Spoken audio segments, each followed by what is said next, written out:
Welcome to our weekly program, Bel Ahdan, a show with an accent for those without one. So Ramzi Salti was born in 1966 in Lebanon, French educated in Beirut. He completed his high school education in Jordan, where he graduated by earning his British GCE, which is General Certificate of Education, and توجيهية, صح التوجيهية أي- high school, right? ايوه كده.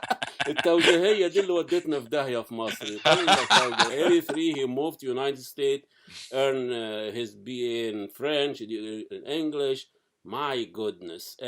So obviously you were looking for something, the multifaceted phases of your life. You just keep exploring and shopping for your passion. And I know you are in Stanford, you teach an Arabic department, Absolutely. but it seems like your passion is in music. Yeah.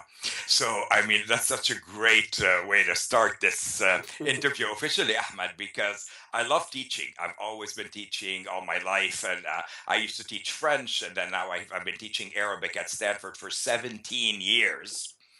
And basically, after 17 years of teaching Arabic classes, I decided, I was almost 50 and I wanted to do something in addition to just teaching. I'm like, is this it for me? I'm 50. I'm going to be teaching Arabic for the rest of my life. It's a beautiful thing to do, but I would like to explore one more thing. What do I really love? And the answer was music, especially Arabic music, and particularly new and independent Arabic music. I mean, we all know, Fairuz and I don't know, Amr Diab and Nancy Ajram, but that is not my they have Yeah. tons of publicity. Yeah. I wanted to showcase those amazing, especially young people coming out of Egypt and coming out of the region who were singing about, freedom and equal rights and just beautiful songs and don't have big recording contracts. So the only way to get them on the radio in America was through joining KCSU, which is Stanford's radio station on 90.1 FM.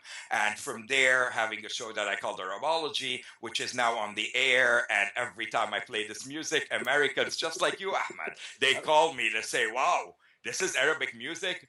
This is amazing. This is so new. This is so daring.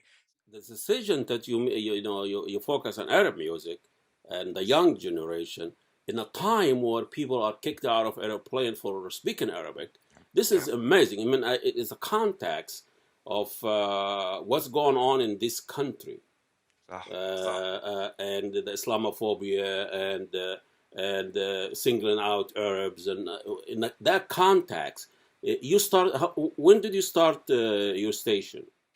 My radio program began about 5 years ago because I started to feel exactly what you're saying, Ahmad, which is that there is such a systematic negative stereotyping of Arabs and of Muslims that was happening. It's on TV, it's in the media, and you can hardly blame Americans when they tell you, this area is all this, or all Arabs are like this, or all Muslims are like this. You can hardly blame them because the media is not showing them anything else. So most of them have not traveled there. They don't have any, sort of real life experience in the Middle East, especially in the Arab world, let's say.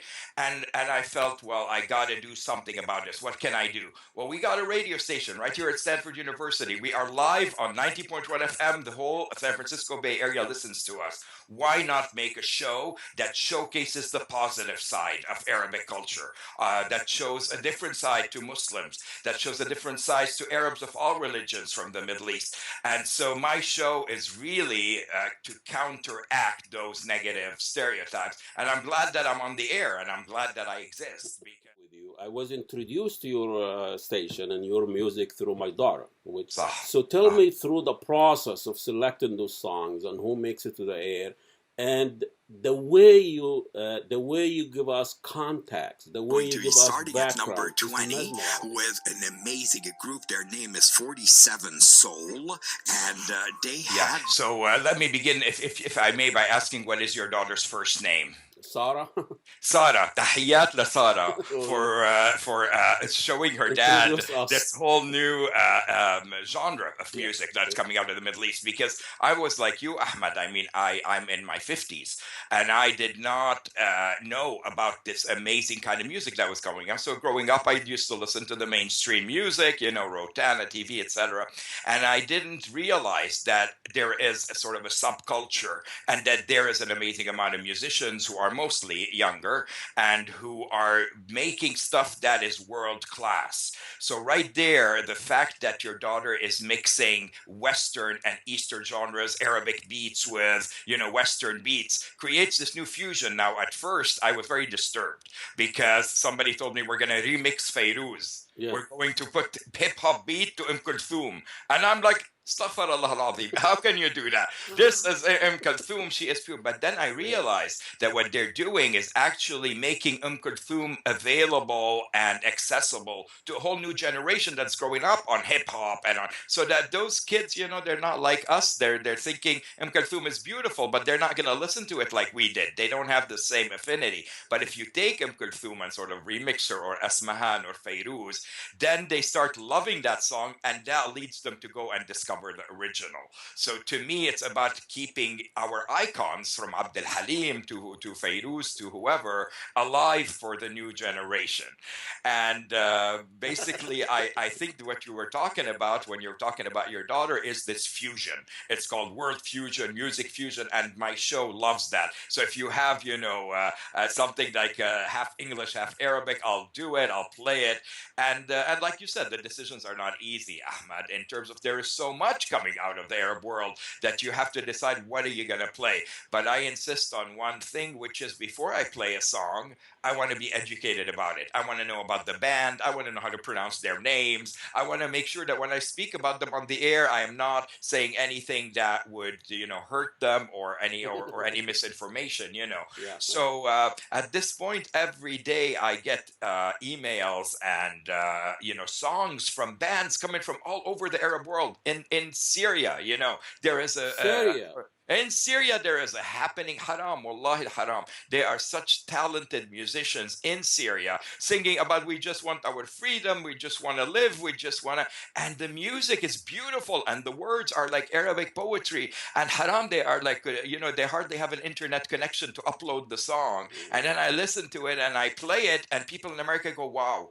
Really, those Syrian youth are suffering. So, the TV is showing you one thing, but we're trying to show the human side through art. Art flourishes, I think, especially when you're under difficult circumstances because you have no other outlet. So you write and you sing and you perform as much as, Music is a universal language. Who's your audience? Wow, that's a good question. So, initially when you're on the radio, and since we are on the FM station, I mean, basically you do not know who is listening in their cars, who is listening in their, there's no way to track that. But with the streaming part, meaning the people who listen all over the world through the internet and through the podcasts, you are able to look and see what country is listening the most, what demographics are listening the most. Is it more women? Is it more men? Is it more? So I am proud to say this to Bel Ahdan. The number one country that listens the most to Arabology is Masr, Egypt. I love this more than America. I mean, all of America does not have as many plays on a show. I mean, I have shows that have over 40,000 plays on SoundCloud. Over 40,000. Out of those 40,000, something like 20,000 come from Egypt. And these young people in Egypt reach out to me every day with songs that they're doing, and they're very frustrated. They're saying, we have music, and everybody just wants to listen to the typical, dum dum tak, and that's about it.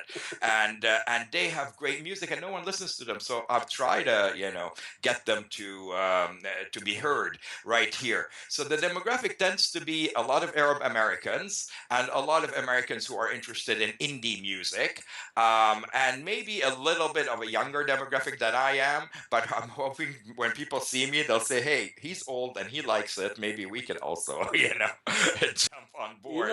I always have this argument about when Abd Halim, when he came, he was also progressive, and he was like the guy that actually moves on the stage. Nobody moves before Abd Halim. Everybody stage. Kulthum sits. Once he stand up, everybody cheering that actually she stood up.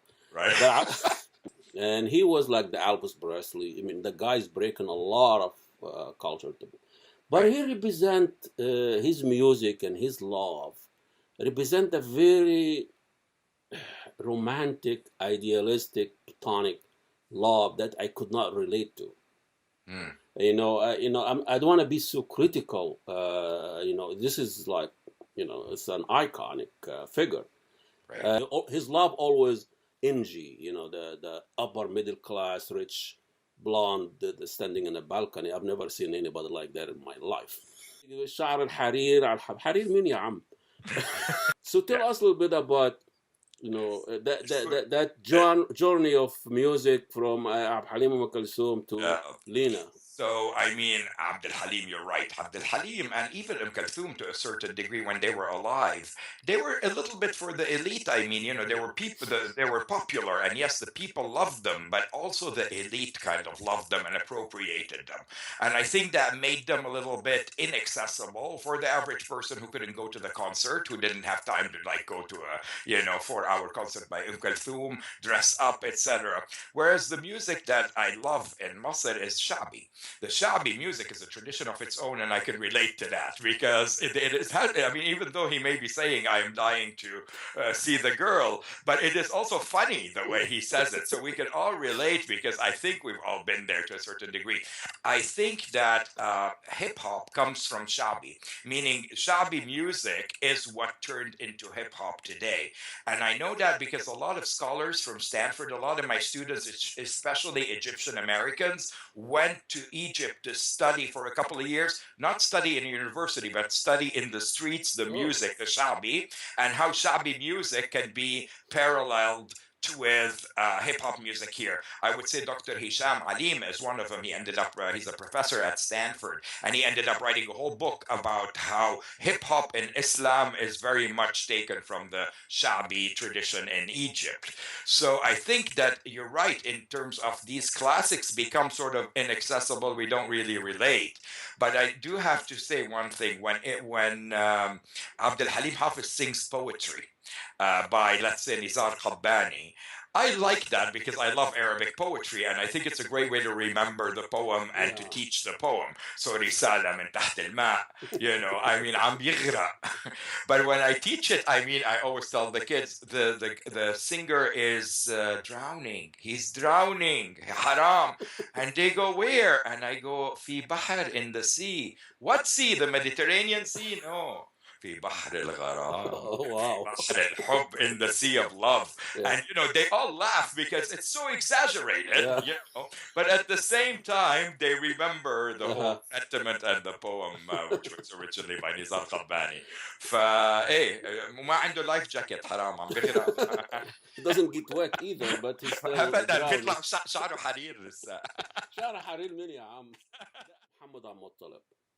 محمد عبد المطلب, his love is our love, is street love, that you can relate to, ساكن في حي السيدة وحبيبي ساكن في الحسين وعشان أنول كل رضا يوماتي أروح له مرتين. I can relate to that. That's I beautiful. walk. That is beautiful. It's hot in السيدة and I still walk to my lover. In Arabic poetry, and you talked about your affinity to poetry. When you talk to your lover, you talk to him, to her as a third person, or as a male. Ya habibi. Can we delve into this? We'll see. Is it culture? Is it? Great question. سؤال رائع. Yeah. Because when I'm, often when I'm teaching, and we're teaching the difference between anta wa anti. Yeah. So if a student is speaking to a girl, you're like, go anti, not anta. What is she, a guy? Yeah. And then we play songs for them, and it's all uhibbuka, anta habibi, not anti habibti, in class. And I get asked, like, what is the whole Arab world gay? They're all men in love with men and whatever. Yeah. And then you have to explain to them that no, although it exists, but certainly it's not what these classics were about. Basically, it is sort of in old times, when let's say in the Abbasi age, it was a way to elevate a woman's status from here to here, meaning because male and maleness was considered to be higher than females in that tribal society. You wanted to sing to your lover, you would bring her up by addressing her as a male. So you would address her as she is the moon or something, but it's always Anta Habibi. And Anta Habibi, coming from a male singer at that time, it sounds like he's addressing a male, but it's so, passionate that it's actually it's a female that's being elevated, and that tradition kind of continues because even in modern commercial Arabic music, you still hear, Amr Diab saying "Inta Habibi," and certainly I think he's singing to women. I hope so. No, I think Arab men are socially gay. Well, I'm going to quote you on that one day. But let me explain if you're going to quote me on this. I think we are socially gay, sort of the actual sexuality of it. We touch, we hug, we sit on each other's lap, and that's what I saw. People hugging, kissing, and that's what we do. Arab men hold the hand, walk together, hug, and this. You walk as a gay man, and nobody will notice because most people will hold the hand, most people will hug. As opposed to if you are a gay person in a small town here in southern Illinois, whatever. I mean, I think, Ahmed, what you're trying to distinguish brilliantly, may I say, is the difference between homosexuality and homosociality. Exactly. Homosociality, because homo means same. Yeah. And so homosociality is when two women or two men bond together, even publicly, and that is acceptable in the Arab world. In fact, it is, admired. As we all grew up walking, with our schoolmates hand in hand, whatever. Yeah. And if this were to happen in America today, they would be called gay immediately, whether positively or negatively. They would be classified as gay because men here don't kiss when they meet, etc. And I would also say that with women, it's the same thing because if women over there also walk hand in hand and kiss a lot, they'd be like all lesbians, So, but the topic you raised is so important because I think, as you said, you can kind of get away, I would think, with being gay in the Arab world and walking around with your partner and kissing them, and nobody's going to stop you. From the Arab world now that is specifically saying, I am a man and I'm in love with a man. One of them is Mashrou' Layla, who's this big group that is now overtaking the world. They are sold out wherever they go. Their lead singer, Hamid Sinno, is, he was brought up Muslim and he's openly gay. I'm not, مش عم بفضح حدا هنا عشان he always talks about it openly. And so the fact that he's able to sing like that, say, this is not, I'm singing to a woman and addressing her as a male. This is actually a male I love. And he sings this song called Shimmel Yasmini, and he says this is a song to a guy I love. And basically that song and that group is all over the Arab world. They're singing, and people are, I'm thinking, wow, what happened? When I left the Arab world in 1983, they would have been banned. They would have been, things are changing, I think, also thanks to the internet maybe and the new generation that is less apt to judge before educating themselves about the topic. So the world, is a fusion these days. I liked that the world becomes sort of mixed into one through the internet, and that people can borrow freely. Even though, 10 years ago, if you had told me somebody's remixing Fairuz, I would have never spoken to you again.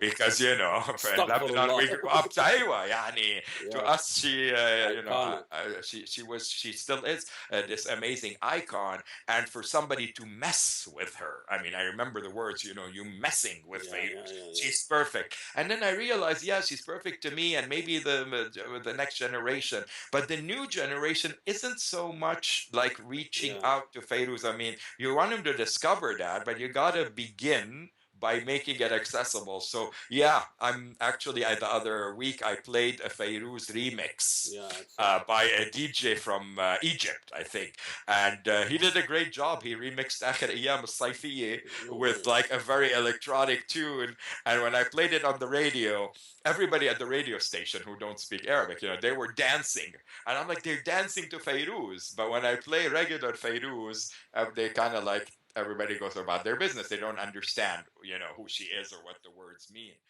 It pegs the issue of commercialization, and I mean, the music, like any art, becomes a commodity.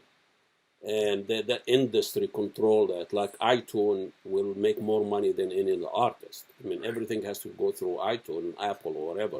So, But what you do, you are avoiding this, and people control their own art.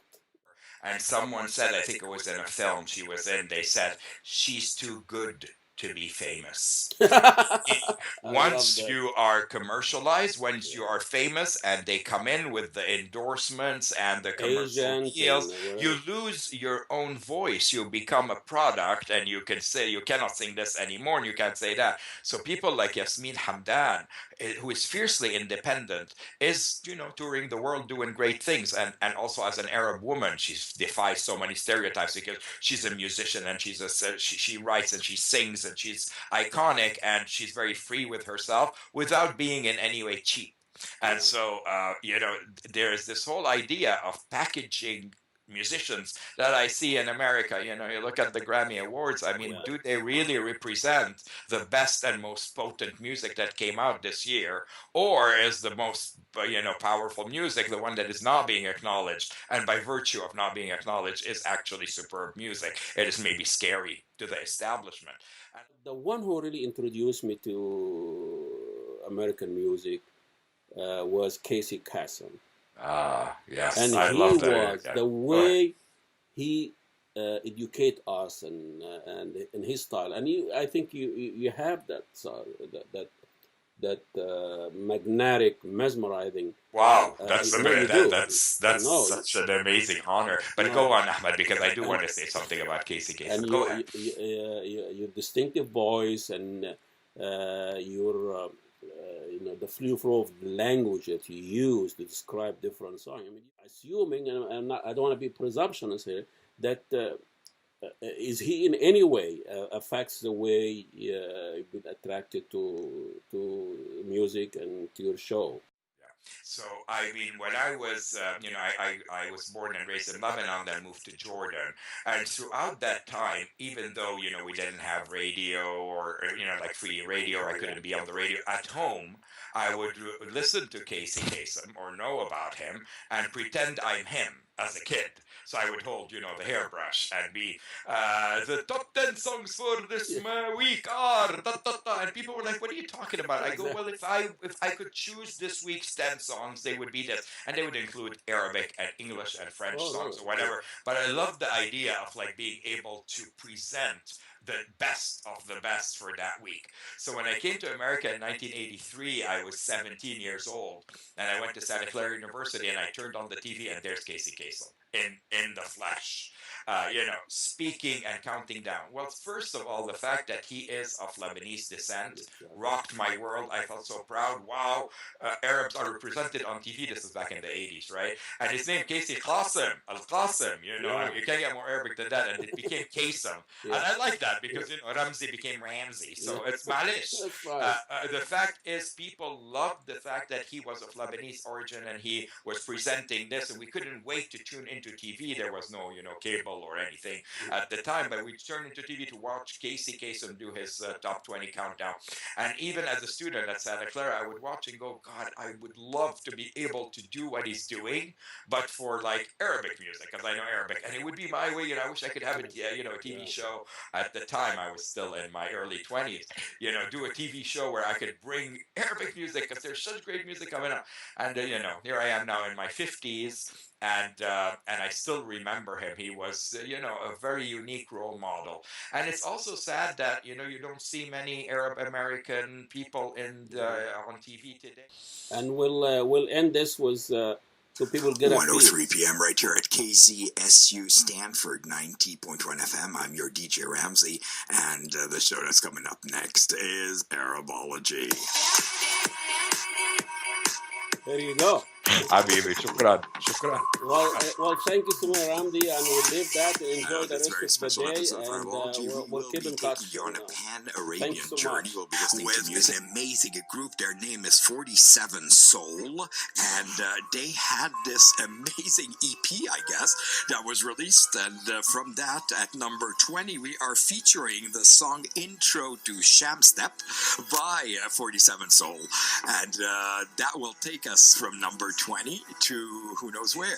Stay with me. Fasten your seatbelt. This is our apology. And here is the number 20. 47 Soul intro.